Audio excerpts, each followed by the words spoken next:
So, Kev, I So hear you're Adam, having it. I hear you're having issues with your kegerator. yeah, you So, heard because I think you heard it because you literally were I on know I this already. call before we started recording and heard the entire thing play out. So, Kev goes off to pour a beer off to the side, just for anyone listening, and all I could see is the background behind Kev, right? Hawks jersey, Elmo inspirational poster. I'm assuming that's Elmo. I can't really tell, et We've been cetera, et over cetera. this. We've been over this. It's not all, Have we? but it's close enough. It's close. And I just hear him and his wife trying to figure out why the kegerator will not stop pouring out beer, and needing a bucket and everything. And I'm going to be honest with you, I felt really bad at the time, but it was incredibly funny. You can't see the action; all you can see is your background, and I just hear how frantic it is. Feel terrible laughing. I keep However, it was really funny to listen to. I keep flip flopping on what I'm most mad about. Now I am most mad that I gotta clean this shit up after. If we could have paused, we could have waited to start. You could have cleaned it up beforehand. Well, no, I I had an certainly don't issue want to last clean week. it. I certainly want to clean it up right now. It's that I have to clean it up at all is the problem. Yeah, that's true. That's true. That's true. About cleaning up messes. How about the Chicago Bears offense in last week? Shall we start there? Uh, yeah. Um, I'm pulling on my stuff. I'm disorganized. Maybe it wasn't a great idea to start the episode right now, but how we do it, baby. I don't think there's much to say. To be transparent, I was pushing to get this episode started recording quick. I don't think that's gonna be a long episode. I feel like we've said everything we've needed to say. Um Offensive line was a little bit better, but how much of that was a factor of the Colts, right? Yeah, it's hard to separate it. Yeah, offensive line. I mean, In pass pro, to be they clear, tried. in pass protection, it was a little bit better. One of these days, I'm gonna watch, all 22 or something, and like be prepared for this because I think I've like been firing off some like shitty takes lately. But anyway, um, I felt like, or I know for sure that the Colts did at least try to run a couple games. I feel like only one got through cleanly. Mm. Um, I mean, again, I said last week Gus Bradley is not a very good defensive coordinator, and the Colts don't have a very talented defense, and I tripled down on that. It wasn't their talent or their organization that was beating the Bears, but yeah, I think the fact that they tried any stunts at all, or maybe just a little like end tackle game here and there, like I vividly remember Darnell Wright doing a great job of picking one up, and it led to a little bit of a chunk gain. See, I think my point last week was that it their struggles happen on such a pronounced and national level, and everybody in the world was talking about how bad they are picking up stunts, so they had to probably go hard on fixing it. And I think some of that was, yeah, the work probably did pay off a little bit, and also we're probably not going to see this next week because this next week's not going to be a good defense. And hell, I don't think we play a good defense for another like 4 or 5 weeks. But It's so let me see if I know this off the top of my head. So we have this week. I think we have. Is it the Panthers next? Then the Jags in London, and then the Commies after the bye. it's some combination of those three. I think I forget Yeah, exactly how it goes, but yeah, it's something like not that. so not so great. Defensively, especially, I think the Commies' offense has been a lot better than expected. But the opposite side of the ball, we're not talking about that at the moment. Yeah. Anyway, so maybe it's a good. I mean, I guess it's undoubtedly a good thing to keep the training wheels on for now. We got our first shot at a straight up bad defense, in my opinion, and we'll get to a little bit why they could not take advantage. But yeah, So I have hope that the offensive line, the pass pro has taken some sort of step forward, and also Matt Pryor actually look fine. hey, not in the run game. And I think a lot of that. So Pass pro. pass pro. So we're specifically talking pass pro. Now, to be fair, I am not going to say that I watch the All-22, but I will say that I watch JTO, Tim Jenkins, and Kurt Warner. Specifically because I'm going to be very clear here to everybody that's listening. I don't really give a shit about learning offense as much as I care about defense, Kev, you know. And I plan on watching the All-22 for Eberflus's defense after week 4 to do a quarter season breakdown on what I'm seeing. I'm not about to break down tape on every single game starting now because I think there are going to be trends that I'm trying to look for more specifically, and I'm not going to get those trends off of a game sample size. On offense, I know enough to talk, but I'm not going to sit there and try to tell you, oh, this is what Caleb should have done, et cetera, et cetera. This is what the line should have done. There are people out there that I can pay Patreon for. Like JTO absolutely deserves my money to give me his breakdowns, and I'll take a 2-hour video and just watch that. I'll let him tell me what's going on. On top of it, I can probably discern a little bit myself. For instance, I think he killed Matt Pryor on the run game. Like, he doesn't even know who he's blocking. Well, he's starting for the first game as a backup. Probably didn't expect to be in there. Yeah, when he goes up to the second level, he probably doesn't realize that the linebacker shifted because there was a motion. So now he's going to go to the guy that he thought he had, but because the linebacker shifted, now his responsibilities changed. Doesn't realize that. I get that a little bit. On the run game side, though, offensive line is still somewhat of a struggle, especially on the interior. On the passing side of things, I think we do see a couple stunts that they pick up pretty cleanly. JCO, I think I only saw one get through pretty cleanly. Yeah, there weren't many that they ran, to be honest with you. I was a little shocked that they run more games. Yeah, I mean that's where we come to. Gus Bradley's pretty dumb, and his system is just play fast, don't overthink it. We're probably just doing a bunch of cover 3. Yeah, we'll see how that plays out this coming up week. I don't think they ran many, but the couple that I remember seeing, I think you're right. There was one that did get through cleanly, and it's like, oh, obviously it's a stunt. And then the other couple of games that they ran, you can tell that the depth, and I think JTO points it out on one of them, the depth that the interior line gets at when they're setting is much better. Like, they're all setting at the same depth. I think he calls out, it was either Braxton Jones or Darnell Wright for not being at the correct depth with the rest of the line. We had a slide to the left, so the 3 go left, the 2 take on their one-on-ones on the right. That slide does not set perfectly, if that makes sense. However, they're still able to block up the game. So, like, they pass off everything perfectly fine. It's not a big deal. So even then when it wasn't perfect, it still worked out.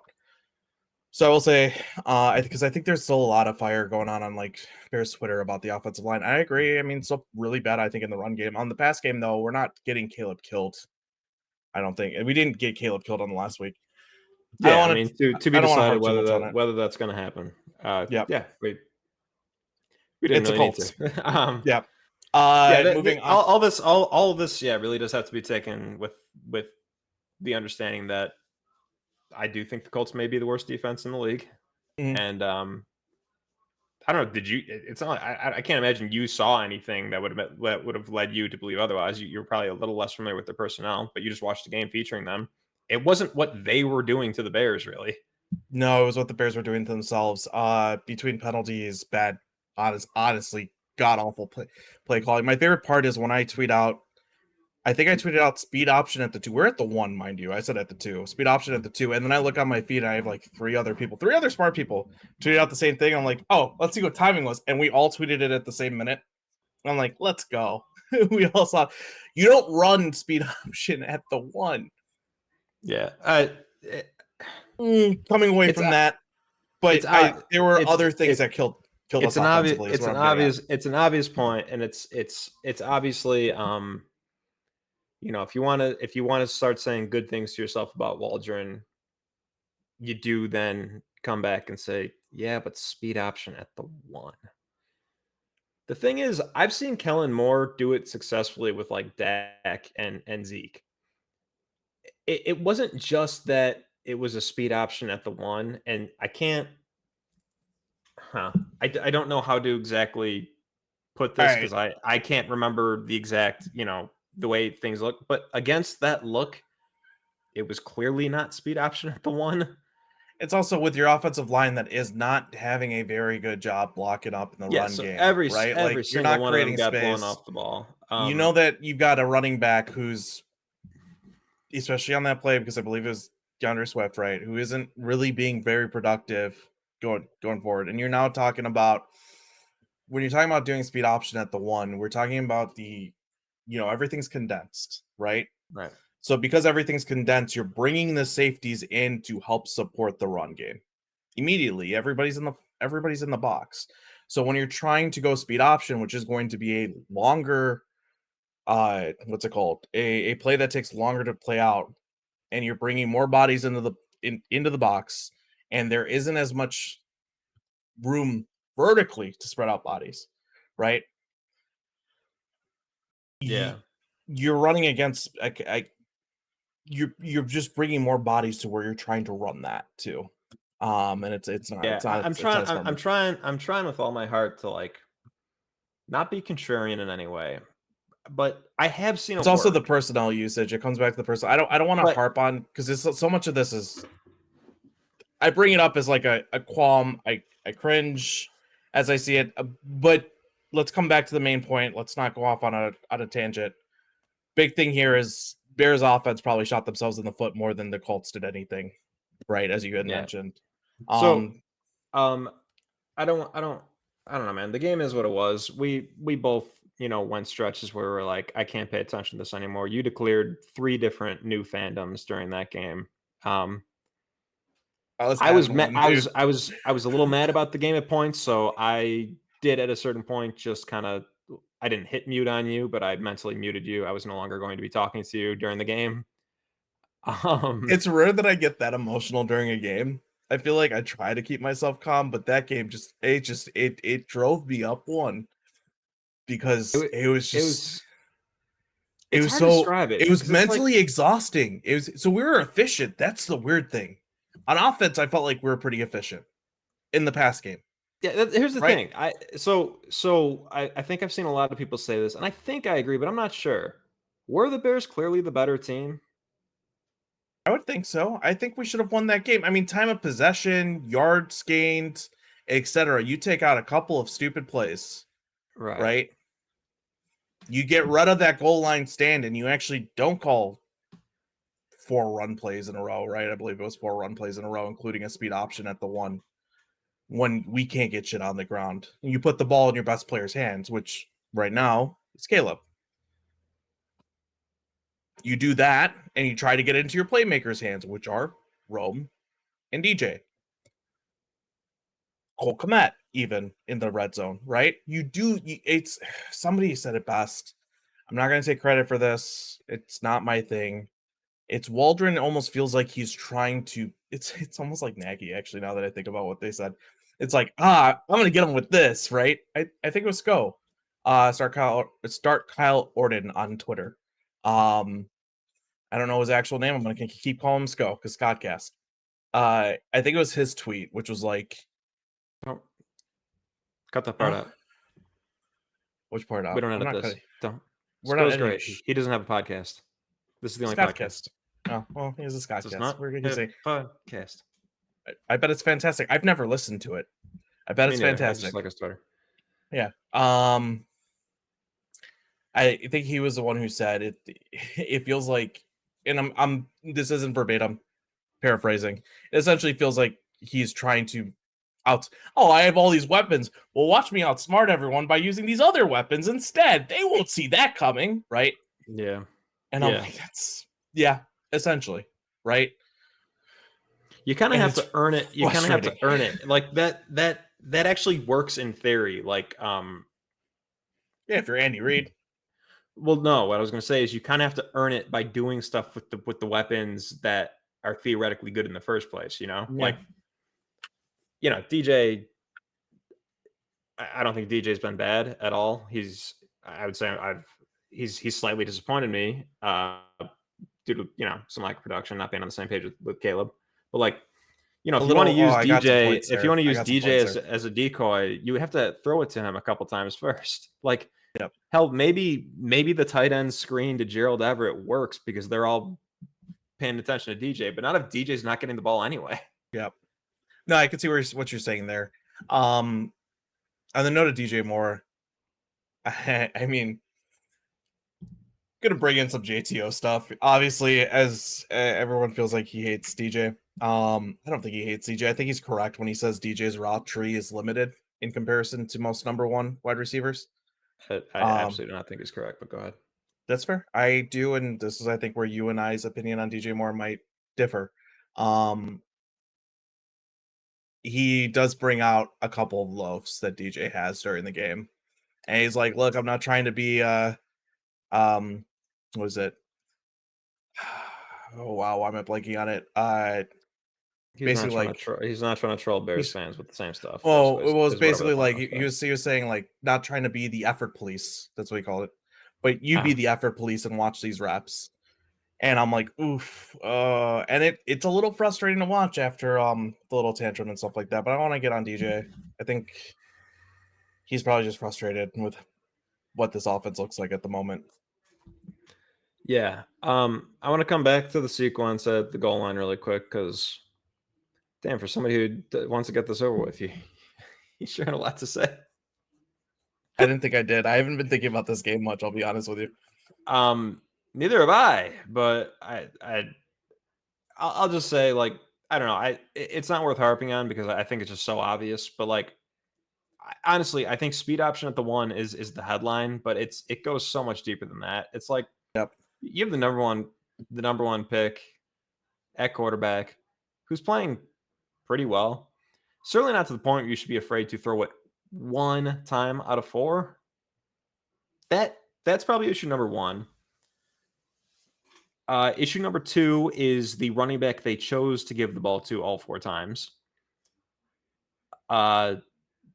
Issue number 3 is, and this isn't a point that I came up with, it's a point that I think someone else made. It's almost as if they're using DeAndre Carter as their fill-in for Keenan Allen, and they're expecting him to do the exact same role, right? You're gonna go Yeah, dig out a defensive end as a 180-pound soaking wet wide receiver, whereas like Keenan Allen might be able to do that at like 215, 220, 230, right? Something he can probably go out and get a good crack blocking. Know your personnel, right? yeah. Feels like there's a little bit of that. The shotgun runs, I think, are far more effective when your quarterback is more of a running threat, specifically more of a power running threat. I don't care. I don't get as mad about that because I think statistically, shotgun runs work at the goal line just as well as a under center run does. So can I just quickly say something just to the NFL in general? Kill the read option. It's dead. Defenses know how to play that. If you're going to do some shotgun runs, especially with your quarterback, do something more exotic. Start using like a QB power, right? QB power is the Um, move, yeah. yeah. Near the goal line for sure. I've been seeing a And lot of read some options sold in the variations of league. that. I think a lot of people have already echoed this sentiment. It doesn't work like it used to. This isn't Russell Wilson's NFL anymore, right? Like defenses have figured it out. But sorry, go on. I just want to get that out there. No, I'd say that sequence, the whole thing, it bugs me about Waldron. But I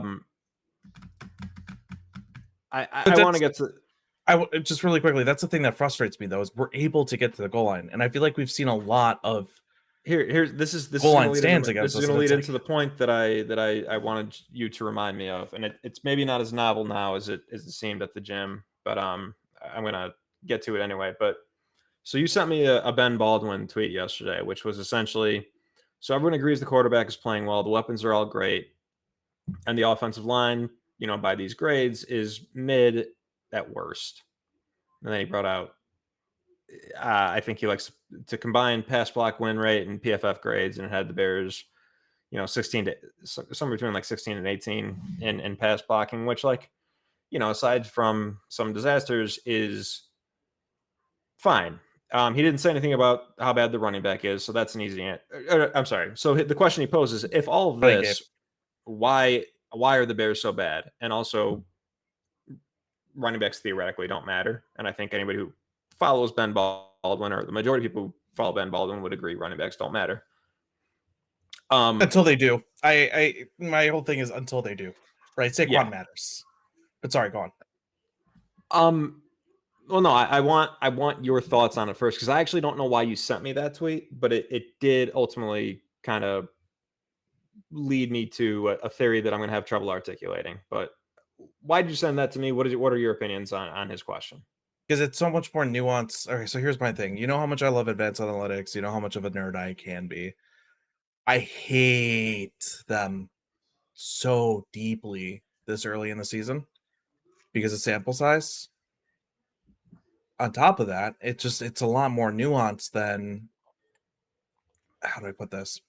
It's a lot more nuanced than what those everything that he's saying is. It's like, dude, we're seeing efficiency. We're seeing the quarterback be able to. He's making rookie mistakes. Don't get me wrong. We're seeing the obvious rookie mistakes. I'm not trying to say Caleb's playing like a veteran, right? Yeah. Yeah, However, that we're that seeing it. I don't even want to call it flashes. We're seeing streaks of consistent good play of like efficient, smart quarterback. I don't even want to call it smart quarterback, but efficient quarterbacking, right? Like he's throwing I'll with I'll anticipation with a I'll go capital A, right? I'll go pretty smart quarterbacking. I I mean the best the defense has looked is or the best the offense ever looks is when you just do let Caleb cook a little bit and let him get into a Scat rhythm. protection, throw out 5. Honestly, like, dude, we're actually really like. Do you remember the Nagy offense with Justin Fields early on, where he's like, "We're Yeah. just gonna go quick game, 5 out, get the ball out of your hands fast." If he had that for Caleb, that shit would have cooked. Yeah. Like, he's actually fairly quick at getting things out, in especially on like short game stuff. And this is where I come back to. I think some people have brought it up more recently about how that's a good way to, if we want to defend against the blitz, maybe you go scat protection. Scat protection meaning it's just 5 on whatever. We're not keeping a running back or tight end in. You're sending out, all 5 routes out to run. So, that, Oh no, it's close to mine. oh, sorry. Sending out all 5 to run. Maybe you go scat protection, you hit them with the quick game, you don't allow those blitzes to even get there, and then you start doing death by 1,000 cuts. They start playing back, they start dropping into softer zones to try to defend against that. That then gives you the ability to go for explosive. I agree with that mentality. I was talking about it when I brought it up, not even in that sense, and that's actually very smart. I was talking about it as more of the West Coast replace the run with the pass. Right, short Huh? game now becomes your run game. I still think that's going to have to be what we do, which sucks. Caleb, 52 dropbacks. I know we don't want to see you do that. Might be saying 35 to 40 a game if the run game continues to look like it has. But yeah, no, the reason I sent it to you is it's just so much more nuanced. And he's I'll, using Let me these ask you, sarcastic quips to what piss me points off. do you think he was trying to make a point, or do you think he was asking a question?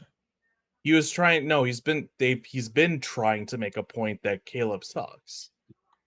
If you follow most of his tweets, I don't. I also don't really respect his ball knowledge. I respect I his expect the stats. analysis, but even the point that he was so like it's a stupid point because okay, fine, he does suck. I mean, So sure. what are you trying to like? I don't agree necessarily, but like, I mean, the numbers are the numbers. Like, yeah, by and large, he's not been very good. Yep. But like, is his point that he'll always suck? Like, I don't. Then that's where Kevin Cole comes into it. This is where I get annoyed because these are two people that I generally respect. How do I put this? Intellectually, not ball wise, and specifically for these reasons. So like Kevin Cole's had a lot of tweets I think recently. Am I? I want to make sure I'm not flipping him with somebody else that I feel like I always flip the two of them. Yeah, XPFF Kevin Cole, right? I'm not off there. That's a guy, yeah. Yeah. He's had some tweets recently that's been more so targeting Caleb in the sense of like, quarterbacks typically just show it, blah blah blah. And I generally believe this, but I believe that they show it on the film. You can see it as they play. It's not that they show it.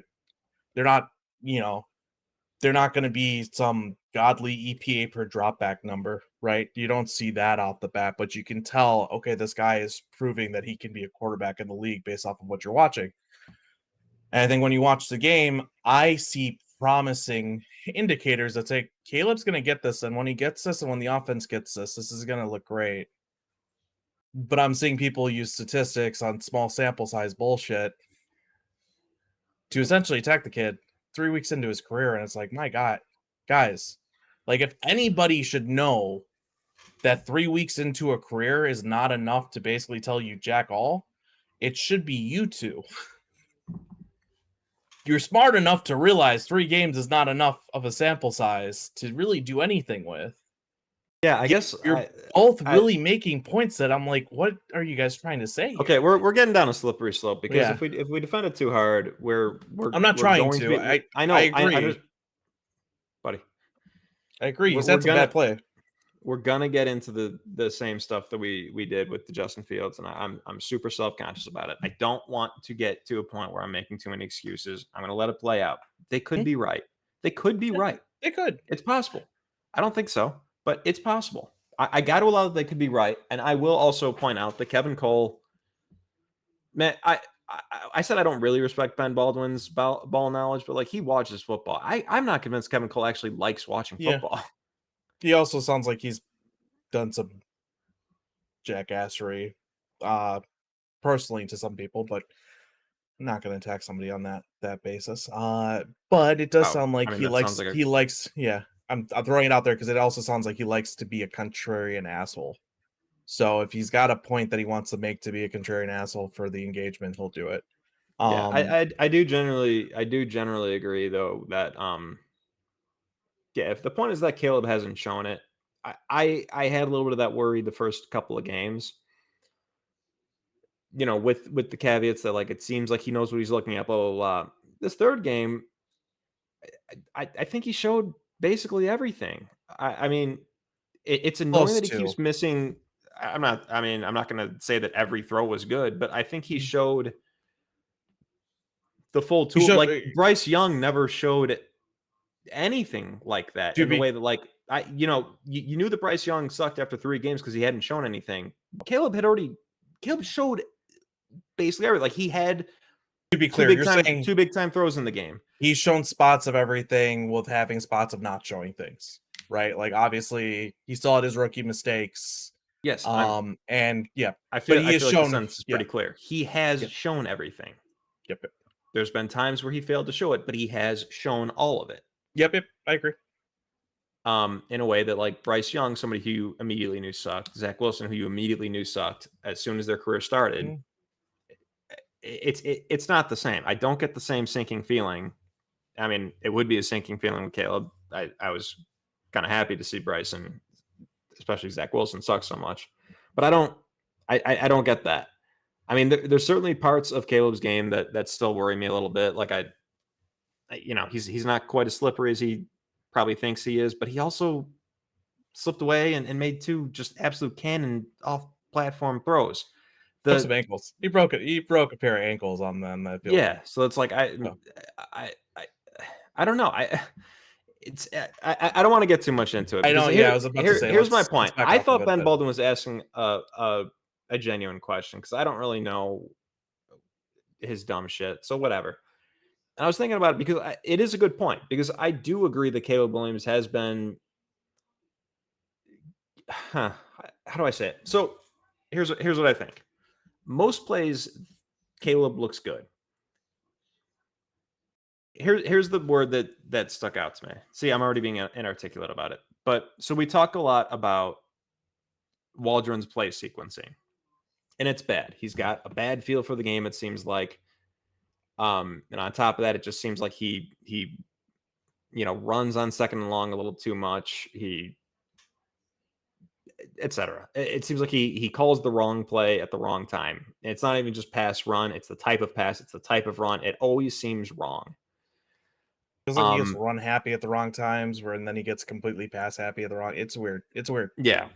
There's nothing sets it up the next. Yeah.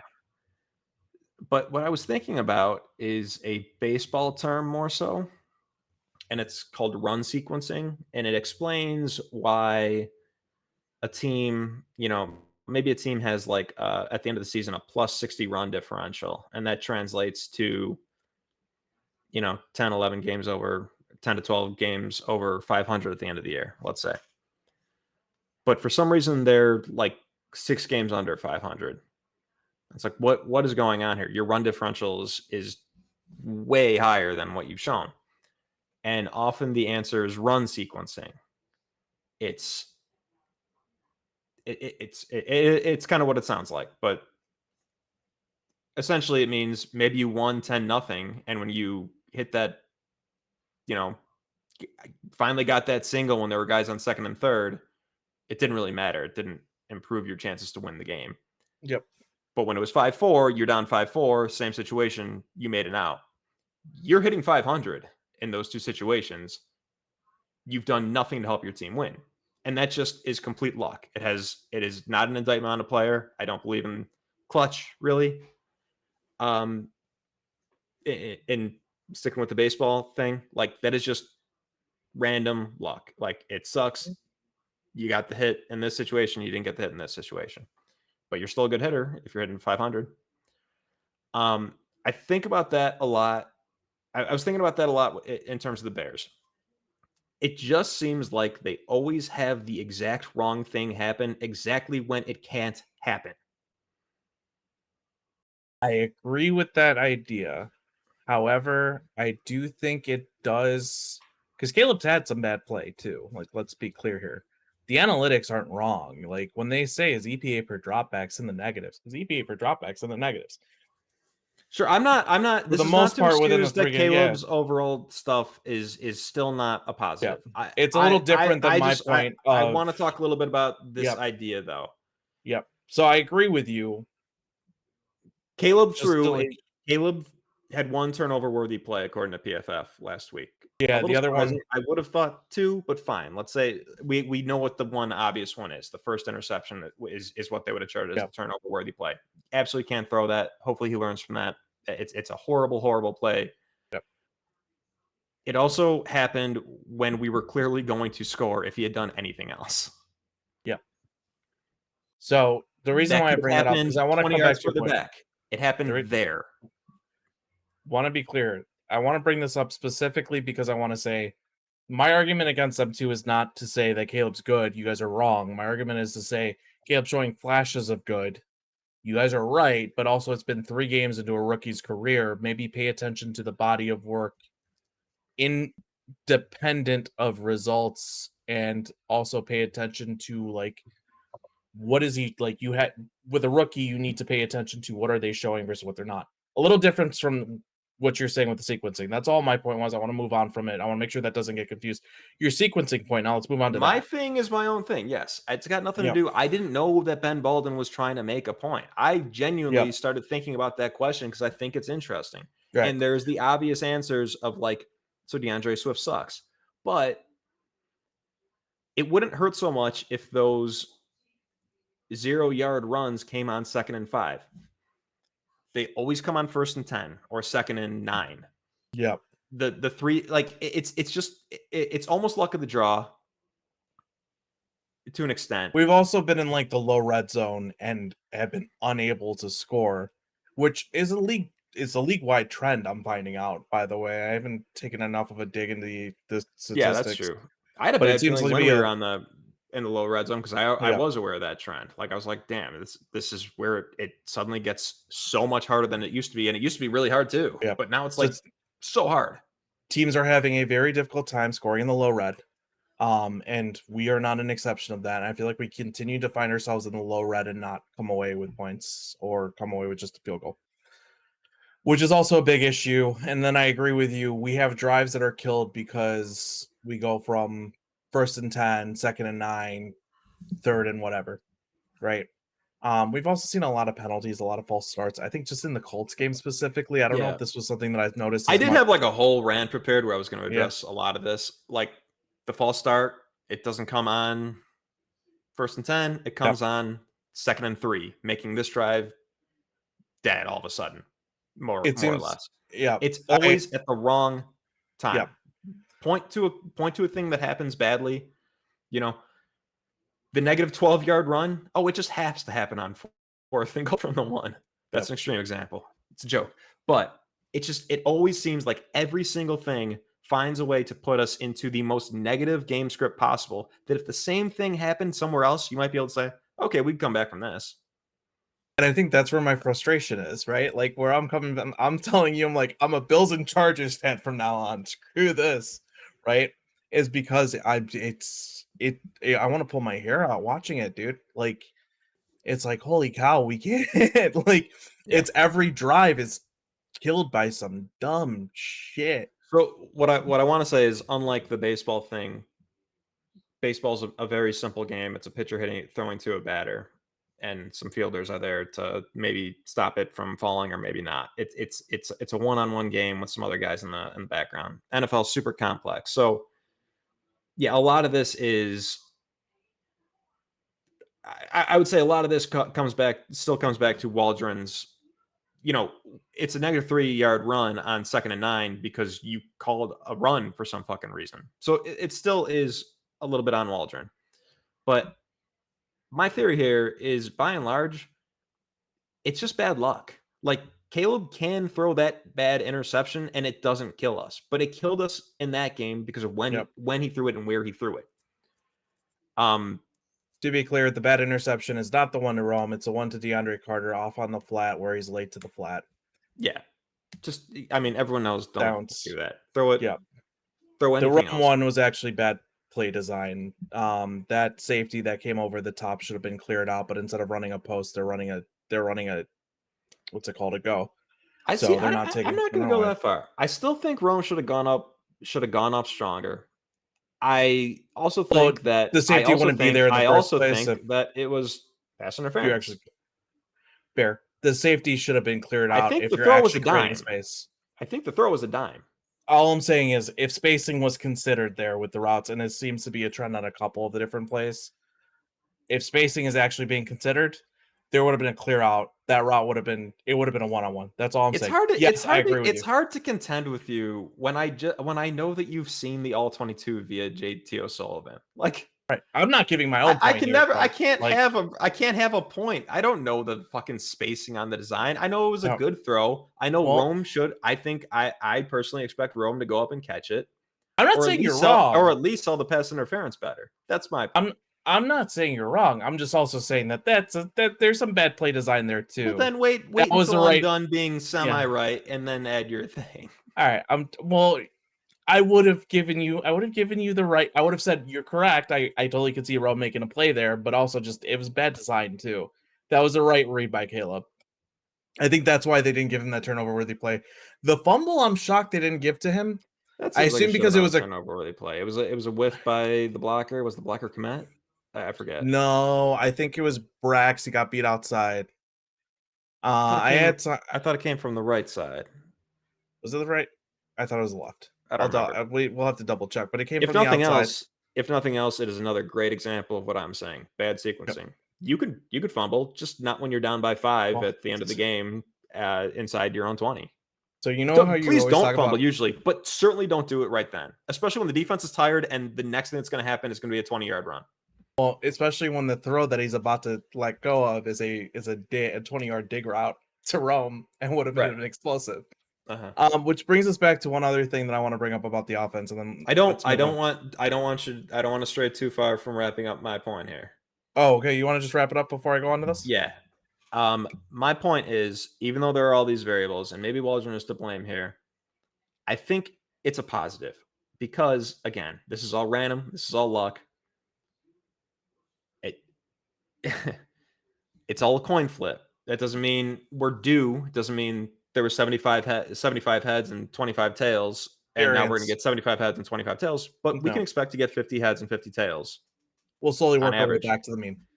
I don't think that everything happening at the wrong time is going to be quite as pronounced, and that gives me a little hope. It's a little, there's still actual issues to talk about with these actual players, the actual unit performance, but I think that's why we only scored 16 points against the Colts, basically. I think it was just bad luck. It was doing bad things, but you could have done those same bad things and you still would have scored more than 16 points, is my point. I want to add with the one on a Hail Mary, for God's sake. Even that, come on. And just to add to your thing, I think that also has a lot to do. New offensive coordinator, new quarterback, rookie quarterback, a couple new pieces on the offensive line, a couple new playmakers. A lot of this, some of it is, bad to one person or another. a lot of it's also learning everybody and understanding how everything's going to come together and getting into sync and actually getting some rhythm. That's going to come with time. And to be honest with you, I mean, I mentioned this on the last episode too, right? Like a little bit of everything and some of that. And I think we saw some progress because everyone's starting to, get better together. I had another point I wanted to make, but before I do want to say Coleman Shelton's kind of been an issue in the run game. He really cannot move people either. Like both him and Pryor are straight issues. And I always talk about how centers don't matter as much, and the league obviously makes it pretty obvious your center doesn't matter because they don't pay centers at all. You got to be better than Coleman Shelton. And that's showing through a couple games. So I'm going to go ahead and redact some of my points. And I'm excited for Ryan Bates to come back, and we can see what could happen if Bates can get in there at center or at least at guard and make up for Nate Davis being a total waste of a roster spot at the moment. Well, unfortunately, we're gonna have to wait a little longer for that. Yep. So coming on to the point that I actually wanted to make, explosives. We've been close to connecting on. I mean, we've connected on a couple with the Colts finally, but we were close on connecting on a bunch in both the other two games too. You think about the Titans game, Caleb whiffed on 2 deep passes that were wide open, right? We had a couple, I think there were a couple explosives to be had in the Texans game that were just out of our grips. We finally started to connect on some in the Colts game, and I think that once we start connecting on those at a more league acceptable rate, which, to be honest here, I feel like Caleb's going to be able to do that, and a lot of it is, again, rookie quarterback, happy feet, trying to get used to the league and the speed of the game. That'll also make up, I think, that will help significantly, especially considering it's hard to score in the low red right now. So scoring outside the 20, even in the red too, like 20 on, it's been difficult league wide. Being able to get some explosives from like the 30 or the 40 for scores will be nice. So that was the last point I want to make. I think I'm good on the offense. I don't really want to touch on any of the rest of it from that game or anything before. Otherwise, everything else is just going to be repeated from what we've talked about before. yeah, I'm waiting for the breakthrough. I don't think it's ever going to look great, but I just think it's going to look better. And even if it doesn't look better, it's going to result in more points at some point. Too many things, too many positive things are happening in my mind that I don't know. I just they should have scored another 10 points in that game. They were honestly, it was right there. Honestly, really quickly, do we want to talk about the defense real fast? Because the run defense really started to piss me off at the end of that game. Yeah, you were far more mad, and that was actually maybe the main reason I stopped talking to you, because I just didn't agree, but I didn't really want to get into it. Why don't you agree? When Jonathan Taylor is gashing you every time he gets a ball handoff, and the Colts finally decide, hey, let's stop passing the ball, let's just keep running the ball. And then you go for the Titans game, which they started to lean on Will Levis a lot too for some reason. When Pollard was getting them a lot of success, yeah, sure, there were a couple stops, but I found like 3-4 runs. I think it was 6 that were in the second half. I think it's really hard to defend Richardson and Taylor, both running threats in the backfield. I think we expected Richardson to have a big day running the ball, and some attention to be put. Shocking. He didn't, but maybe miss a bat, jerk. Sorry, yeah, but I mean, for the same reason why I told you to draft Brian Robinson, the running back can also benefit. Like, I knew there was going to be some stuff where the defense was on their heels. I don't want to say that the run defense is amazing. I honestly, for my eye, I kind of blame the linebackers more than anybody. But when they went offsides on 4th and 4 on a punt, which, hello, sequencing yet again, you could have done it on 4th and 6, but they chose 4th and 4 to go offsides. From that, before that, they had played great. The Colts had barely done anything.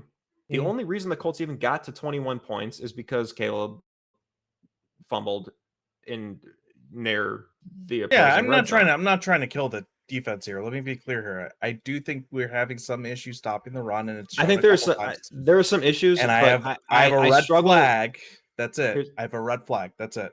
I struggle to get that mad or even think that a legitimate concern is being raised when in regular game script, when they're not being asked to get back on the field in sudden change situations, they are fine for the most part at stopping the run. They get a good amount of stuffs I care about a lot in the run game because it puts the offense way off schedule. Or I don't want to say off schedule because I don't care about being on schedule, but it really lessens the chance that they're going to convert on the ensuing second down. Once you get the third down, they're cooked. Let that happen. Really quickly, point to your point is I think we lead the league in success rate on defense. And again, just for people who don't know, first down, get half the yard, second down, get half the yard, third down, convert, success rate. How often does that happen? So by not getting at least 3 or 4 yards on first down, I think it's only like 3 or 4 for a successful first down. Meaning a stuff, we're being successful there. So leading the league in success rate on defense is a point to your point that you are the opposite point is that they give up explosives. Right. So when success rate does not account for when you do not experience success, you're experiencing it you're not experiencing it in a major way. You're giving up 20 yards when all you had to do for it to be unsuccessful was give up 5, they give up 20. So I got that. I'm just saying EPA will do a better job of explaining that, I think. I am not watching a fundamentally bad run defense is what I'm saying. I feel like there's a good excuse, and I'd love to blame the run defense. It would certainly take eyes off the stuff that I actually care a lot more about. Can I explain to you why I worry about it just really quickly? Sure. It's our division. I don't think the Colts are generally a good run team. The Titans might be, right? I think it's been inconsistent to start the season, but they've been pretty good. I look at teams like the Vikings, I look at teams like the Lions, and I look at teams like the Packers, and I say those are all teams that if they need to, they can absolutely just sit on the run and will sit on the run if they want to and just gash you in it. Right? Yeah. And so when I see a couple teams show some success, and I'm not talking, yeah, sure, it's not consistent success, but it is 7, 8 yards a pop at a certain point on certain drives. And I know some people want to say, oh, but the defense is tired because the offense isn't succeeding. We had time of possession on our side, I think like 40 minutes to 20 minutes. There is no excuse for a defense to be tired at that point. Yeah. So when I see that, I get concerned because of our division. Because you know me, I'm going to be like, stop the pass. We'll figure out the run later. I am very much so modern football pilled. Absolutely nerd pilled. But I also know who's in our division, and that's what concerns me. Yeah. I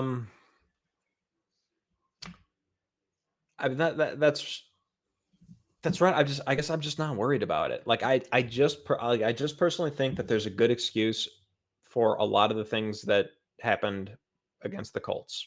One of them being Jonathan Taylor is really good. Anthony Richardson makes it hard to focus fully on staying in your gap when you think that Anthony Richardson might get the ball or might keep the ball. And blah blah blah.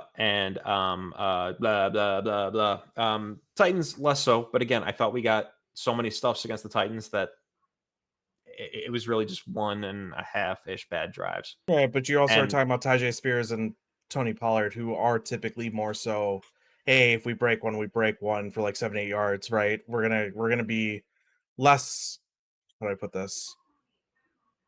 Less efficient, more explosive. Versus, I don't know, you got David Montgomery and Jahmyr Gibbs who give you both. That's true. Of them. Yeah, right. But also, and you have Texans, Aaron Jones, and the Texans didn't even really try, and I think for good reason.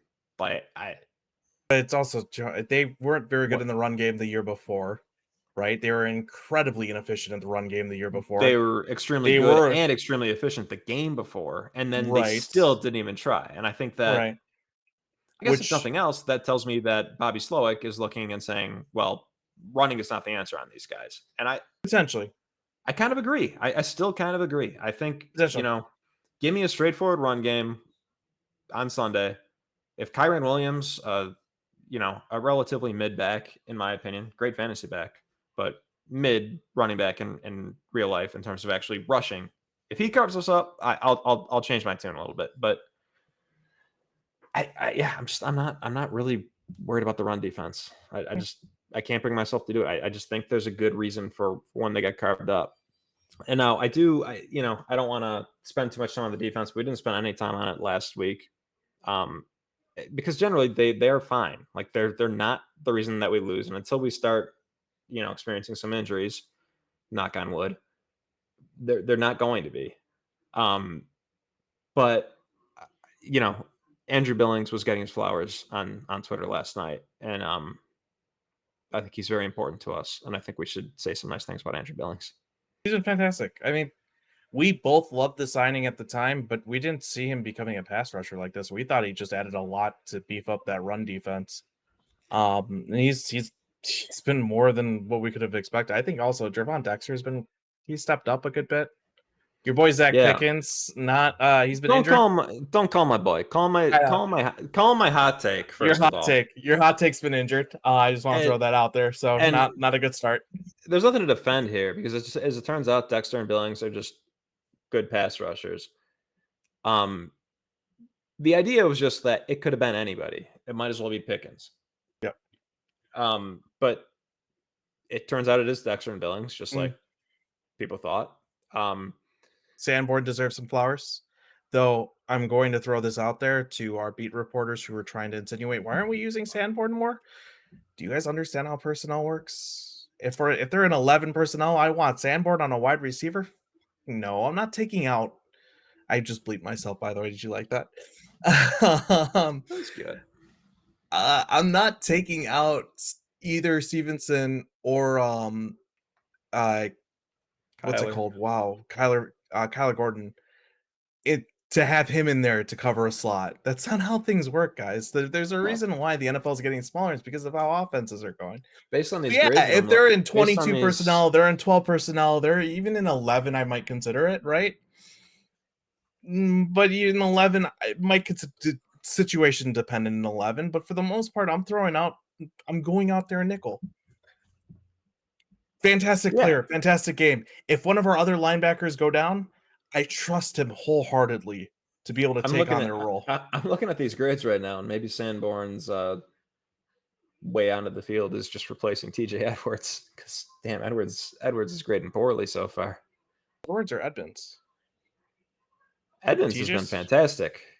That should have been my hot. I should have found a way to make that my hot take, because that's a take that I shared, and I didn't even make it a hot take. That would Edwards be a flip from week 1. I haven't looked at the grades. I haven't cared to. It's too early. His overall grade is 52.9. I'm not going to dig much deeper into it because I don't really think it means anything. But his overall grade is 52.9. Too early. I'll start using DVOA and using PFF halfway through the season. I'll start using week 6. We'll see. Got a phone call? Is that important?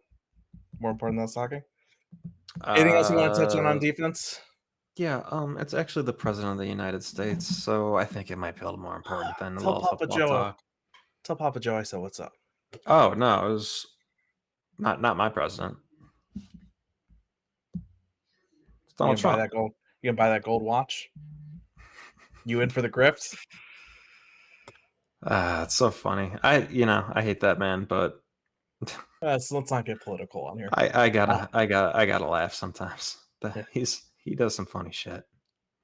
Oh, horrible shit, but kind of funny. To be fair, I absolutely can't stand that man either. If so, now everybody understands where we stand politically. But he is one of the funniest presidential candidates and presidents I think we've had. He's the funniest president of all time. Terrible. Okay, listen, I'm gonna share this take. I've said it on Twitter, and we're not getting super political. We're not gonna do it, but I think he's the funniest president of all time, and I don't think it is entirely unintentional, as other people might say. I think sometimes he knows he's about to say something really funny, and he does it, and that is a big compliment to him. He is also a terrible person. But I do have to share what I said yesterday. So I think I said on the pod that I was looking for a funny knockoff jersey to get before the season, and it was Andrew Billings. Can't do that anymore. It's not even funny anymore. He's been so good, so noticeably good. Has earned actual like nickel third down reps that he wasn't really getting last year. And I gotta say, it shouldn't be that shocking because he's never been a bad football player, like a day in his life. It almost makes sense that he's reached a little bit of a new level because he's not super old, or he's straight up not old. He's a second contract right now, so yeah, just started. Right, 2 years in. Yeah, came out relatively young too, if I remember correctly. Came out young. He was a first round prospect leading up to for much of the draft process. And even when it became like, okay, he's probably going to fall to the second, it was really weird when he fell to the fourth. And I think I remember screaming like, oh, Bears got to take Billings. Billings is there. And it's the thing that we've talked about before of like, there's such thing as a steal. If the NFL is telling you that there's something wrong with this guy, there's something wrong with this guy. Well, in this case, there was nothing wrong with it. He just is really good. So it's not that shocking. And I kind of expect him to keep it up a little bit. Maybe not like this. He's among the league leaders in pass rush win rate at interior defensive line. I don't think that's going to happen, but like I expect it to stay well above average. Yep. Anyway, that said, to bring it back to the Trump thing, I said to you, so who would be like the funny guy to get? And I was brainstorming, and I said, well, it can't be Sanborn, because if you get a Sanborn jersey, you might as well just grab a MAGA hat too. Like you're signaling something. Of all the players, he's still an awesome player, man. I disagree with that take. As somebody who owns Tory Taylor jersey, a man that Donald Trump publicly spoke glowingly about, possibly Donald Trump's favorite player, considering he's the only one I've ever heard him say anything nice about. Oh, that's not true. Nick Bosa, but one of his favorite players. Taking the white guy on this defense full of really good black guys, you should just get the MAGA hat. A fundamentally sound linebacker who plays the game the right way. God damn, that just came out. TJ Edwards. TJ Edwards does too. I'm not saying he doesn't. So then get the TJ Edwards. What I'm saying to everybody who doesn't want to apply to what this MAGA thing that I'm saying. Homegrown. Go ahead and get the TJ Edwards. Homegrown. Difference. They're both UDFAs. I know it's hard. It's literally literally the same. Which one do you think is homegrown? Oh, they both are technically, I guess. But one of them was signed with us as a UDFA. They both come from Chicago, though. I gotcha. You understood what I meant. They're both from Chicago. Eventually, yes. Although, I don't know. Anything else we want to talk about on this defensive side? I think the DB is. I called out JJ for another potential explosive. I can't remember if that connected or not. It did. It finally did. I still don't care. It's won a game, and it has been won a game though, man. It's just a little frustrating to see. They just haven't connected to the other ones. Has actually been won a game? The Tank definitely one of the Titans. No, there was not. There was not one against the Texans. Was there not? It's been two. It's been 2 and 3 games and one that hit. Yep. I'm not worried. Again, I'm not worried. He's still one of the best corners in the league. He's certainly making up for it in other ways, and all of a sudden he's an interception machine. What, 2 and 3 games? Let me put it to you like this, though. This is what scares me, and I think this is me as a Bears fan that scares me. I see Cody Parkey hit the damn crossbar, and you go, one day he's gonna do that when it matters, right? When it really hurts. Just say. Same thing goes in my head when I see that. That's it. I'm not actually sitting there being like, oh, you need to be docked.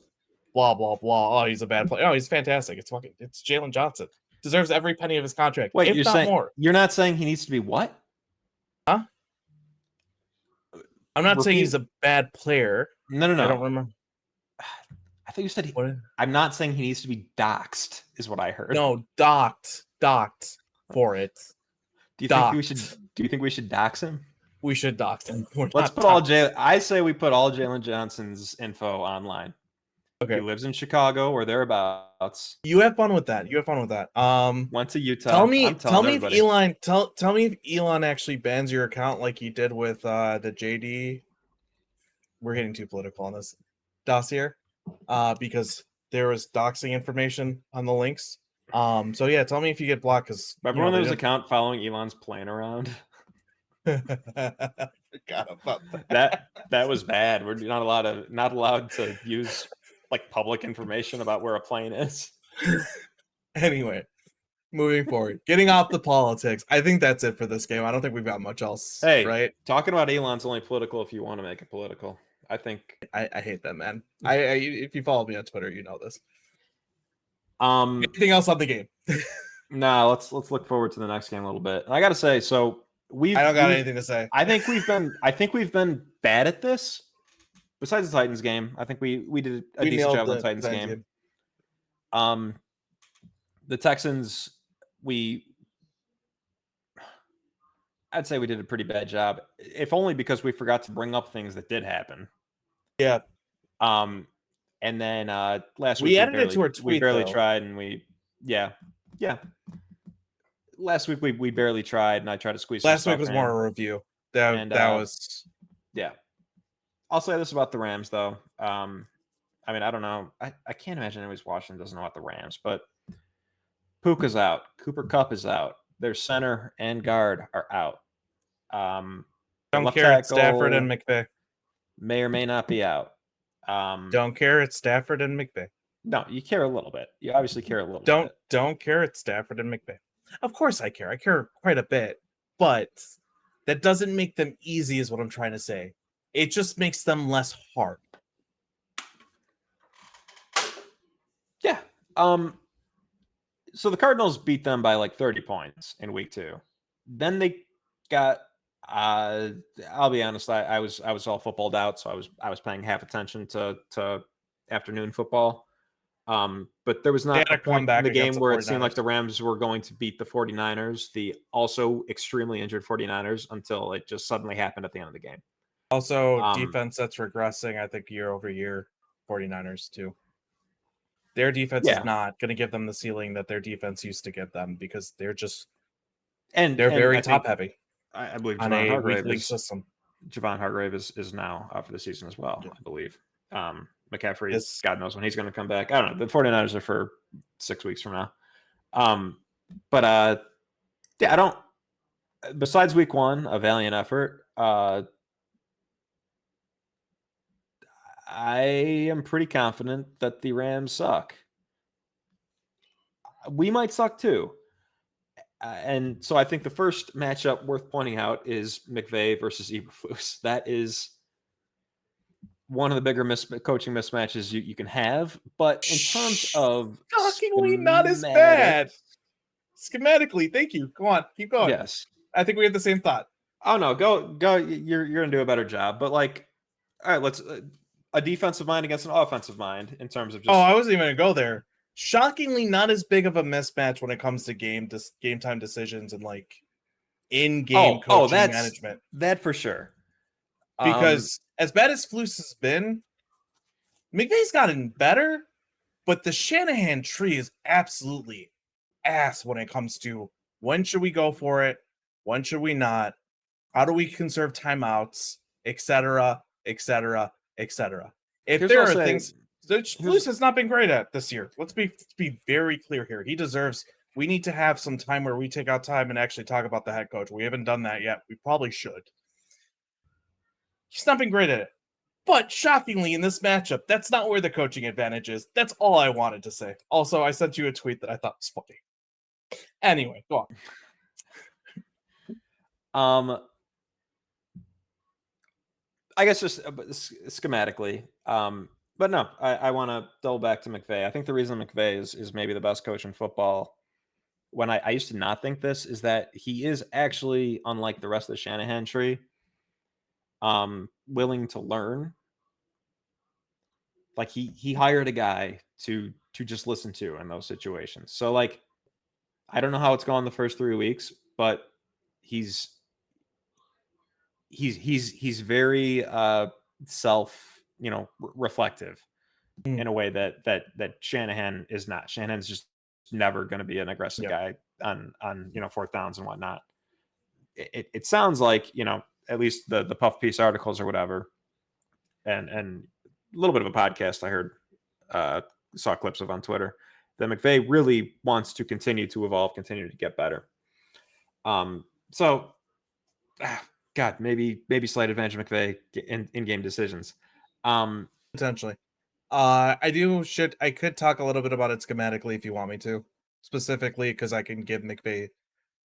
I give all of them all their flowers for different reasons.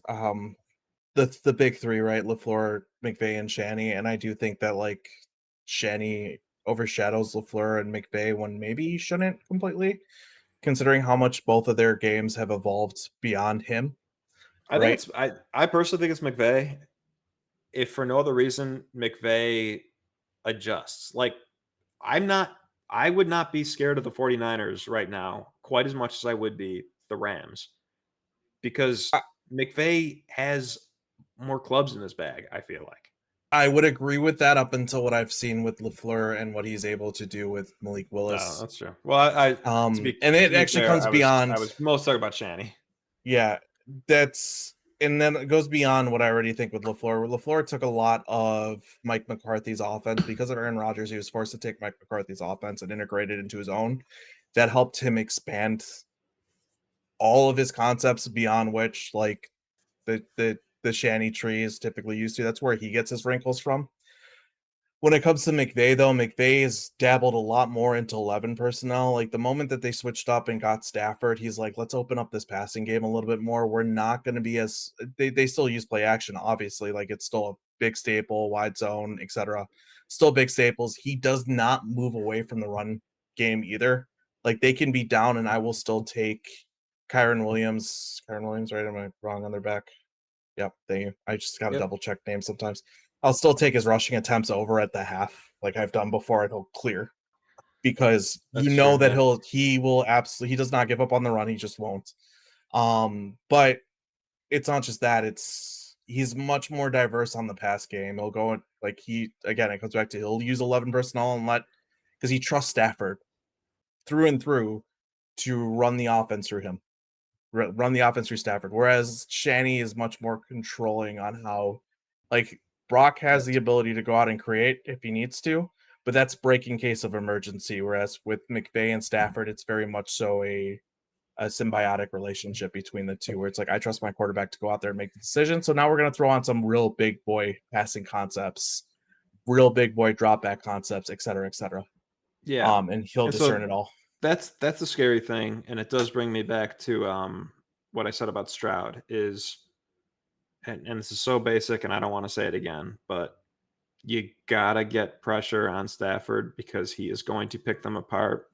I You have don't to do it think with four, though. I don't I don't think there's anybody better, even if the receivers suck, at getting receivers into holes in a zone than McVay. So the reason being is McVay learns your rules on defense. Yes. He does not sit there and say, "Oh, this is what I run, so I run it." The other beauty of McVay is he's like, "Okay, what is this defense's rules? What are they doing? How are they matching, right? Yeah. How can I exploit that?" I think one of my favorite games I ever watched all 22 of on just paying attention to the offense was McVay versus Desai. I've told you about this game before a bunch of times. I think it was the opener for the Bears a couple years ago. Might have been the opener, might have been the second game. I went back to watch the all This is the 22, and I opener, was yeah. just absolutely like, I'm just sitting there, I'm blowing reviews on what McVay was doing. Just putting Eddie Jackson in like the spin cycle Just constantly because having one defender have to choose between two it's guys. conflicts, Yeah. constant conflicts, and breaking up their communication. That's what he's trying to do. Is he's trying to make you miscommunicate on defense because he knows your rules, he knows how to exploit them, and he knows that if he can get you in a stressful situation, he can put you in conflict. He's so good at it. And I don't know how well he knows the rules to this defense. I would assume that he probably has studied enough of the tape to get an understanding of it, right? I mean, it's not. Yeah. I mean, So yeah, I mean that's you got Stafford and then you also have Stafford who can look off a defender, right? And get a defender to go somewhere else and move defenders with his eyes like no other and manipulate the defense again, and that's just why go, you got to get to him. He's going to yeah. do something cool. I think again, I didn't watch Did not watch the Rams game. Watched the entire Lions game, and watched. I mean, for as big of a blowout as it was, that Cardinals game was on Red Zone a hell of a lot.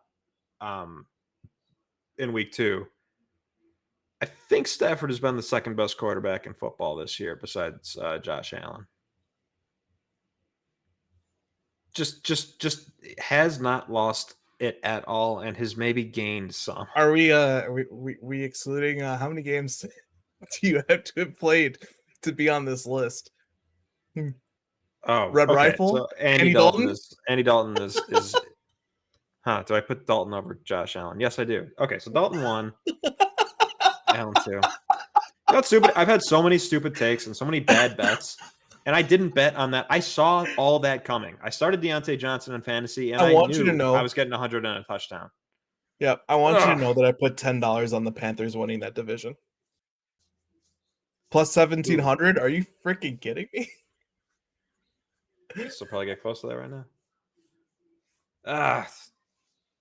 I'm just saying, with how bad that division honestly feels still, I don't care what anybody says about the Falcons or the Bucks. And honestly, the Falcons look worse than I thought they were gonna look.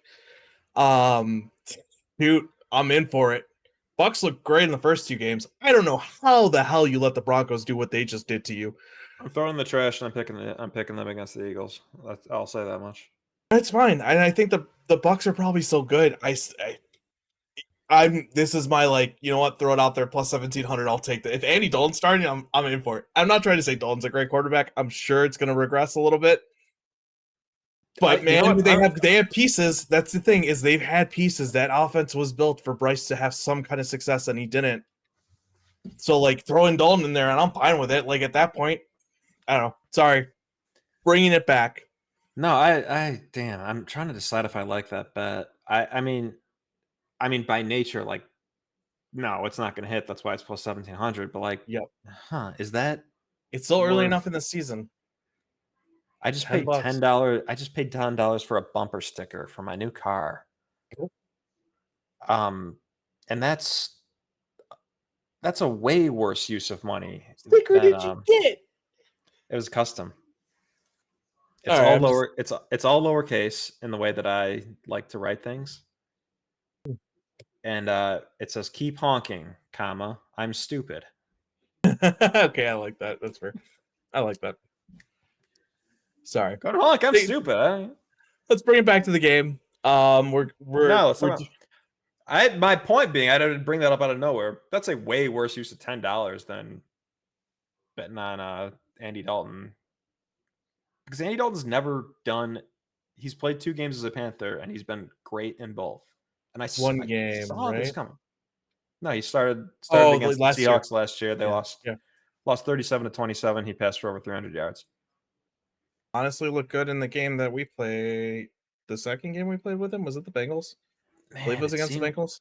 It seems like value because they get the Bears, and maybe the Bears suck. We don't know yet. They'll be 2-3. God. Yeah, I think that might be good. Think about this offline. Think about this offline, because I think we're almost done on the McVay note of things. And the problem is, I just like the other NFC South teams. I like all of them, basically.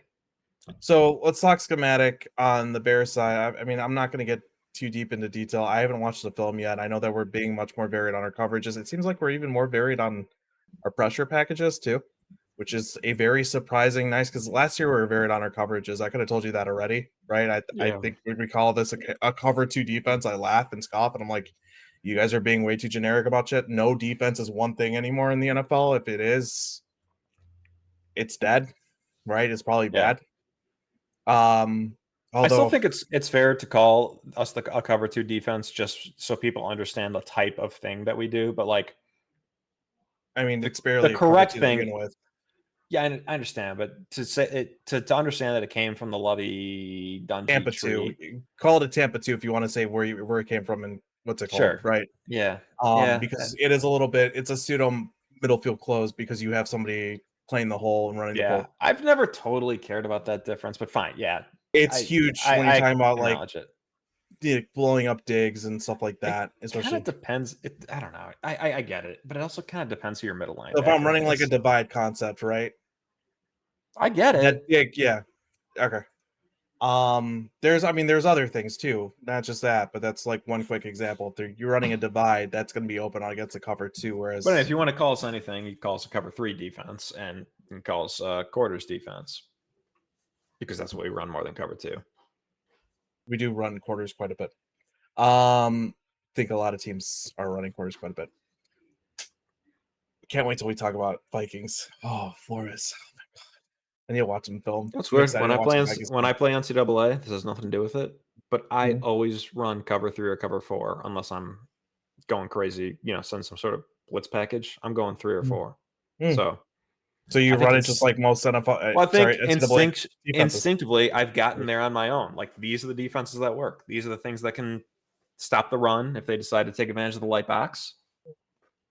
It's a lot more varied. I don't know. I don't want to get too into it. It's very complex Right, it's right not now with how vanilla NFL cover 2, defense. cover 3. But Yeah, yeah, it's not just that too. It's how you're varying up your looks on the run fits and stuff like that too, and your front structure. But so Flus has evolved enough that hey, maybe McVay doesn't know every single thing that the Bears are going to do, like you might otherwise have yeah, thought McVay will. He probably will, but there's a chance. it is going to be a fun matchup. I'm excited to see how this works out. I think there's a fun chess match there. On top of I it, do you think got Stafford. So so. But what it does come down to is that it is only it is only McVay and Stafford. Like do that's you all understand they how many have. teams would love just McVay and Stafford? Like, I I know don't you're think. saying that, but like, yeah, okay, I agree with you. The weapons, who do they have? They still have one wide receiver, No, they Demarcus don't. Robinson. Do you consider that a wide receiver? I consider it enough of a wide receiver. He would be the 4 This on is the with Bears. this is with the understand. This is with the prediction that he gains at least 50 yards against us and is running wide open on several plays. Right. I guess what I'm saying is like He is not a real wide receiver. Stafford's done it with worse coaching and with worse weapons than he has right now when he was I in don't Detroit. know that. I And don't think I McVay agree. is I don't actually agree with that. all right. I don't think that Stafford has ever had worse weapons than he has right now. That's the point I want to get to. This is total dog shit. I don't think there's a single actually talented player that he could possibly throw the ball to in this game. How about Besides we wait Kyron this Williams, out? Kyron's okay. Kyron's good. How about we see? We'll wait and see. I do think there's a chess match there, and I do think if we lose, it's because of those two. And that's I think the only thing we need. Like if the defense has issues and fits, it's because of those two. Yeah, Now, I just think it is worth pointing out that the Rams do not have any skill position players besides Kyron Williams, and they will likely try to go a little more 22. McVay is a 11, not 22. I'm sorry, 12. McVay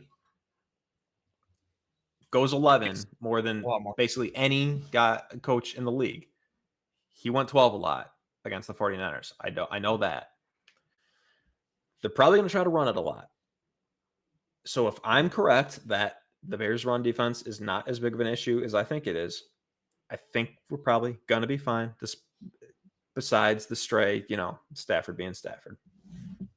Let's flip. And Let's McVay being flip. McVay. Yeah, let's flip over to the other side of the ball.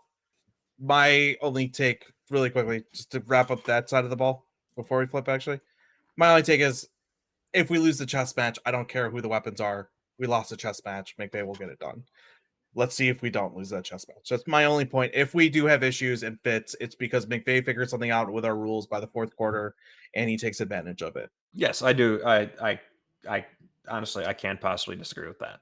Yeah, that's all. That's all I'm saying But on it my is side. worth And mentioning that their weapons are dog shit. yeah, and their offensive line is injured, which means the running game's gonna be a lot harder, et cetera, et cetera, et cetera. So I agree with you. The injuries matter. Genuinely, Tutu Atwell is who I'm most scared of. If McVay lets him play. I forgot he was in the league until 2 days ago when I heard that. That's anyway. Good old Tutu.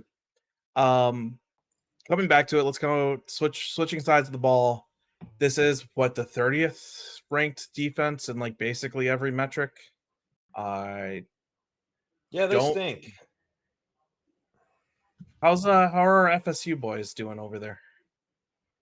Verse is probably going to win Rookie of the Year if the first 3 weeks are any indication. I was Fisk gonna say, is, yeah, I saw him flash a couple times, but I think his grade is pretty bad.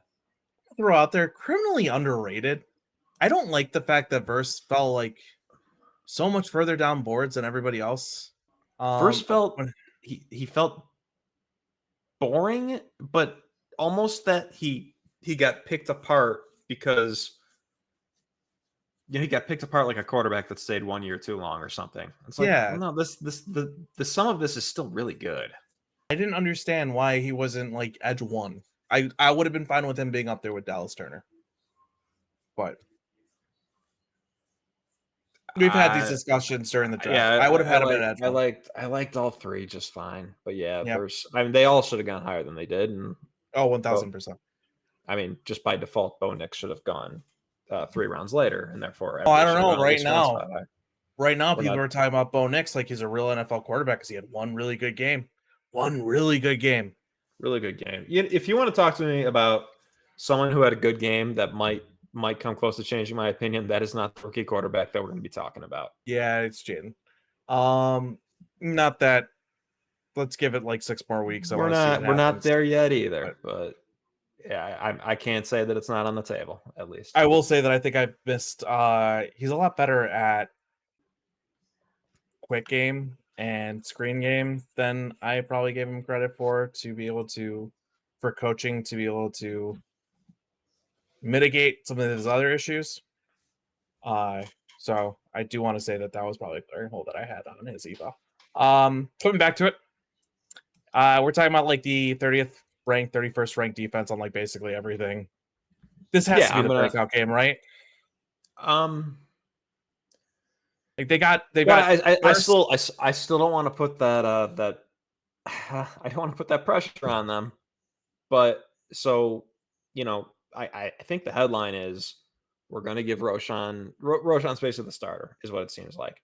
He's going to be getting more looks, and don't know if that makes him the starter, but I mean, if he's not, then why even report on it, kind of, or why even like float that out there? Because Roshan got looks last game. He got maybe more looks than Swift when you count the receptions. Wait, hold on, really quickly. The other thing that got reported that Shane Waldron said that I listened to on the presser and heard, we're using Herbert as our goal line back, mostly in short yardage. Does it feel a little backwards? Yeah. Yes. Why is Roshan not that? Like the only explanation I can come up with is that Roshan has a good reputation in pass pro, and Herbert has a bad one. That's all I could think of. Is like you want him on the field in situation neutral a little bit more often. Yeah. I otherwise I have no idea. I don't get it. Yeah. My dog Charlie has walked around in front of me, so like in front of my desk, around me in front of my desk, and now is peeking his head out right in between my legs, and it's like, hi. He hi. noticed the peanut butter that you. Oh yeah, all over my balls. Gross. No. He's saying hi. He's like, I want to hang out. I don't want to put it on them this week, but I feel like you got to score at least. You got to put up like 20 points. I want to see a couple more explosive. Oh, he just shook and you could see him through the filter. Yeah, I guess the thing is, it's been there. It's been there every week. Like even against the Texans, it was there on plays where there was not a free runner, and I can't say that if Caleb misses. So he had another really bad missed deep shot, and I'm, panic level. I don't know, 4 out of 10 on why he can't just consistently hit a deep shot. If he does it a ton again this week, I'm not necessarily going to be like, oh, well, we just suck. It didn't happen. But like, it's going to be there. If I might have left words out of that sentence to make it make sense. I'm saying like, if it doesn't happen, it's probably going to be because Caleb once again was inaccurate.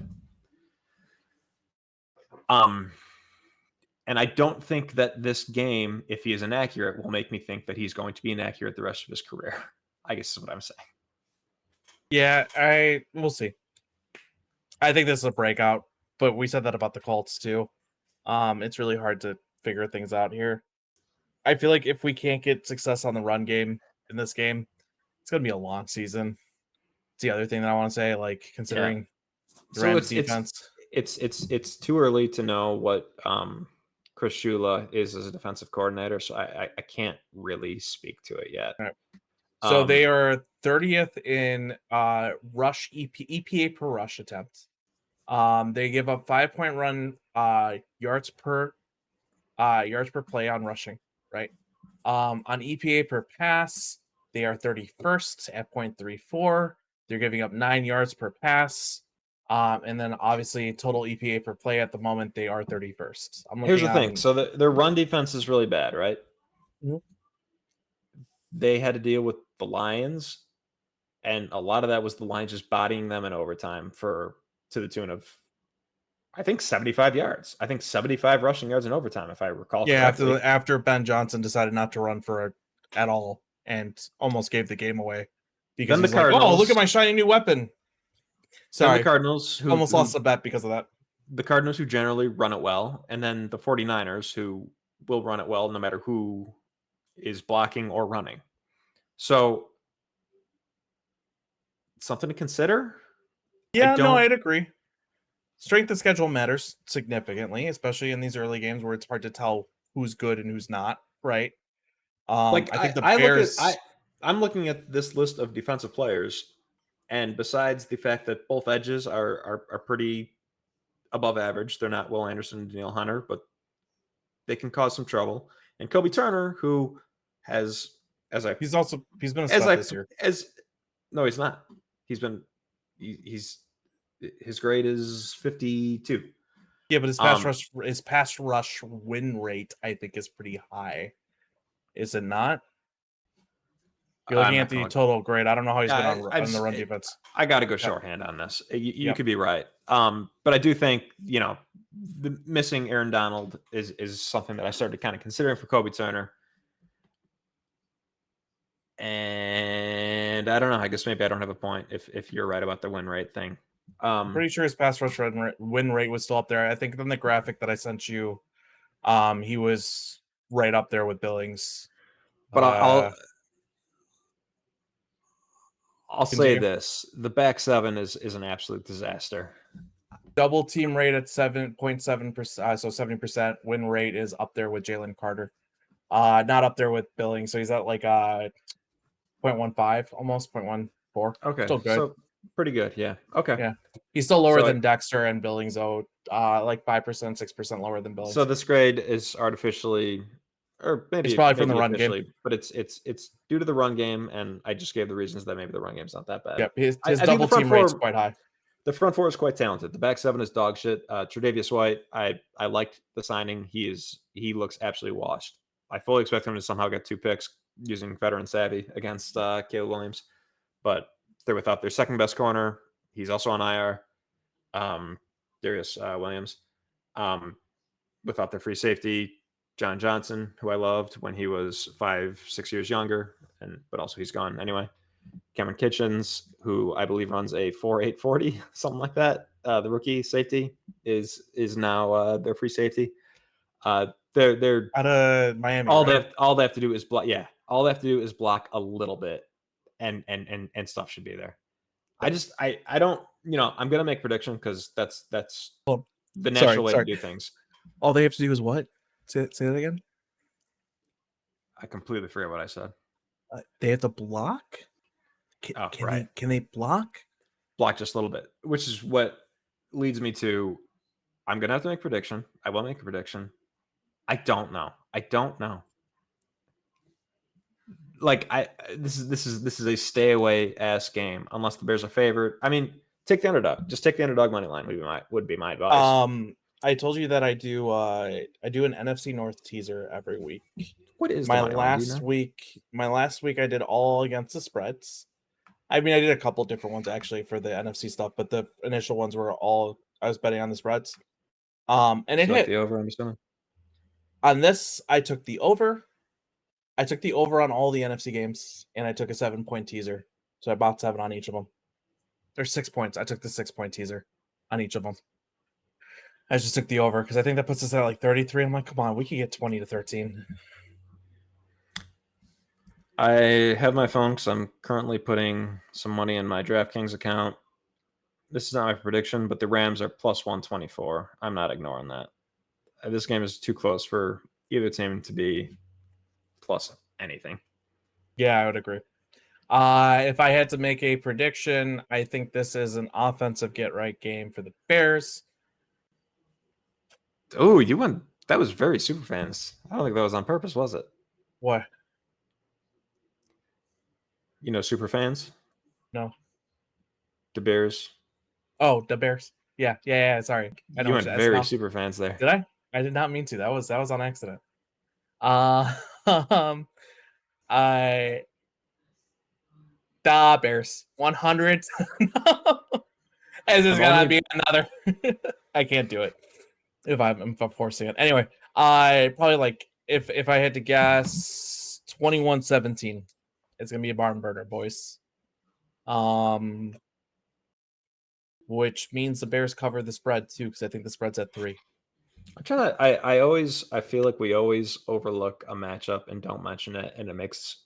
After we publish the episode, it makes me think, God damn it, that could have been a better episode. The Texans episode, we totally forgot to talk about the edges being able to contain Caleb and also all the games that they can bring in because of that. I don't think there's anything that will salvage this episode, but I'm just trying to think, is there a matchup? Is there something that I want to mention before we're done here?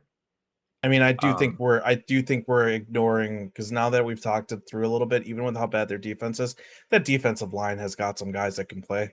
Like, I do like Kobe Turner a lot. We both liked him when he was coming out. We both like Jared Verse coming out. He looks like a stud. This is I like thing, this though. as a rookie. Like, you're trying to recreate Aaron Donald in the aggregate, not to take a Moneyball line. I don't think they've done that. I don't think you could ever do that.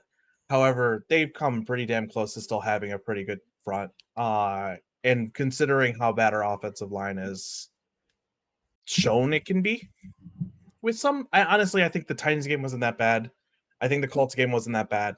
But with how bad it looked against the Texans, I have to think that they're going to be a factor in this game.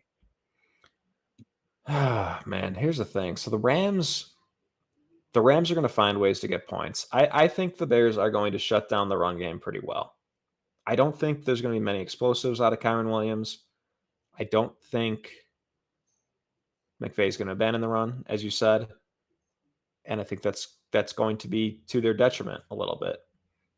I do think Stafford and McVay's smarts will still get them points.